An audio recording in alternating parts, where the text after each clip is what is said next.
Sekarang saya lanjut nomor 5. Contoh, tukarkan, aneh kan? Tukarkan motormu, tukarkan mobilmu dengan tanah. Supaya apa? Loh kok ini kan tadi kan katanya bahasnya soal rumah, sekarang kok tanah. Contoh sederhana. Loh berarti saya nggak punya mobil, Pak. Jadi gitu. Sekarang coba dilihat kehidupan orang-orang kota.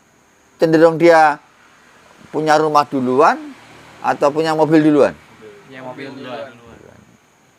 Kalau bahasa Pak Kiai yang jabatan, sak geblek-gebleke. Oh itu.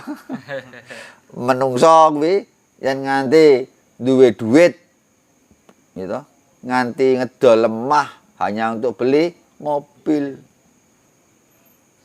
Itu kan karena apa? Gusti Allah Tuhan itu tidak pernah menciptakan tanah lagi.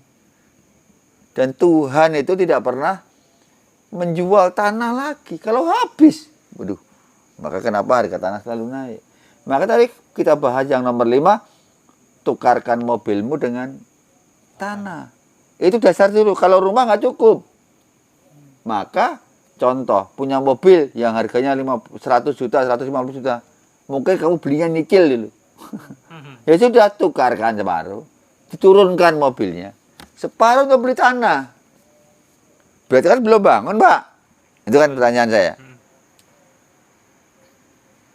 Berarti apa dilakukan? Ya sudah, kalau basis tanah sudah punya, otomatis naik terus.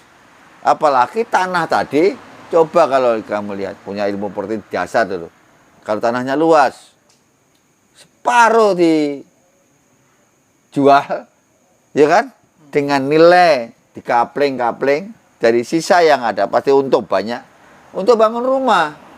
Setelah itu naik lagi, tukarkan mobilmu jauh lebih baik yang seperti semula, malah justru lebih banyak. Contoh kita punya santri kan, siapa yang di Sentolo, siapa? Mas Nur. Itu kan ya, mobilnya jelek-jelek. Dia bilang sampai sombong, Bambang, saya jual tanah 1 tempat, 3 tempat, mungkin saya bisa punya mobil kayak Pak Bambang lebih dari 1 atau 2. Itu kan gitu kan ya. Padahal dulu dia modalnya berapa? Pertama kali 4 juta. Sekarang sudah punya lokasi hampir 22 lokasi. Kesederhanaan itu penting. Ya kan ke generasi muda, anak-anak muda milenial. Utamakan tanah dulu.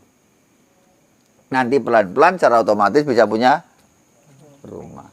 Jadi simpelnya adalah itu. Walaupun itu jauh, no problem. Syukur harusnya beli tanahnya itu yang bisa dikapling. Supaya apa? Ada sebagian yang dijual, itu kan, dikaplingi, sebagian untuk dibangun rumah, sebagian lagi untungnya bisa menukar mobil yang tadi. Ya, punya cerita saya, punya pengalaman. Beli tanah itu. Luasnya, lebarnya berapa tuh kalau 80 meter. Apa yang kita lakukan? Di 80 meter, hampir kurang lebih 7.000 meter. Ya, yang saya lakukan hanya saya ambil 30, yang 50 tak potong, ini tak potong sisanya. Belakangnya ngantong. Apa yang terjadi? Berarti yang depan ini untung saya. Karena tak bebankan yang belakangnya. Akhirnya saya bangun rumahnya ya gratis. Tanahnya yang samping-samping kaplingan gratis. Karena yang mahal adalah yang bagian depan. Berarti apa? Yang harus dilakukan adalah bagaimana menurunkan gaya hidup, ya. Tetapi besok kalau punya tanah, otomatis akan naik, ya. Otomatis mobilmu mau tukar mobilmu yang jauh lebih bagus masih mungkin. Tadi nomor berapa? 5. 5.